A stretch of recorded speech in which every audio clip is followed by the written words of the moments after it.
Hello guys, আসসালামু আলাইকুম। কি অবস্থা সবার? নতুন আরেকটা রেসিপিতে আপনাদের স্বাগতম।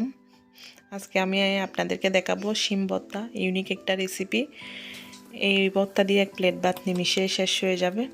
প্রথমে আমি কিছু শিম নিয়ে নিছি, সেগুলো আমি সাইজ করে সুন্দর করে কেটে নিব। কেটে নেওয়ার পরে দেন আমি কি করব, ভালো করে সেগুলো একটু ধুয়ে নিব।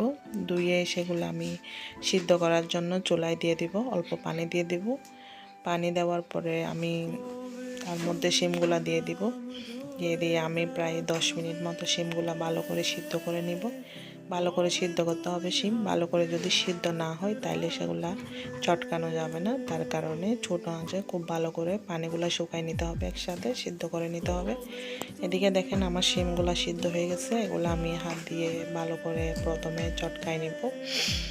চটকা নেওয়ার পরে দেন আমি কি করব, একটা হাঁড়িতে আমি পরিমাণ মতো তেল দিয়ে দিব। তেল দিয়ে দেওয়ার পরে আমি 2টা পেঁয়াজ কুচি দিয়ে দিব।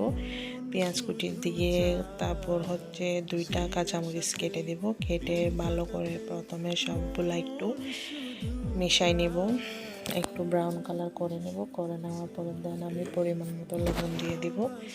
দিয়ে দেওয়ার পরে আমি সবগুলো যখন একটু নরম হয়ে আসবে তখন আমি শিমটা দিয়ে দেব, যেগুলো আমি চটকে রাখছি সেগুলো দিয়ে দেব।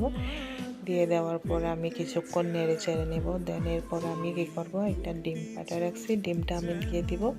ডিম দিয়ে দেওয়ার পরে আমি আবার ভালো করে অনবরত নাড়তে থাকবো, যাতে এইগুলো শুকনো শুকনো হয়ে যায়। ভালো করে নাড়তে থাকবো। নেড়ে চেড়ে নেওয়ার পরে আমি এখানে বেশি করে ধনিয়া পাতা দিয়ে দিব। ধনিয়া পাতা দিয়ে দেওয়ার পরে আমি আবার নাড়তে থাকবো। তো দেখেন আমার রেসিপিটা মাশাআল্লাহ খুব সুন্দর হয়েছে। রেসিপিটা ভালো লাগলে সবাই একটু শেয়ার করে দেবেন, একটু লাইক করবেন। সবাই ভালো থাকবেন। আসসালামু আলাইকুম।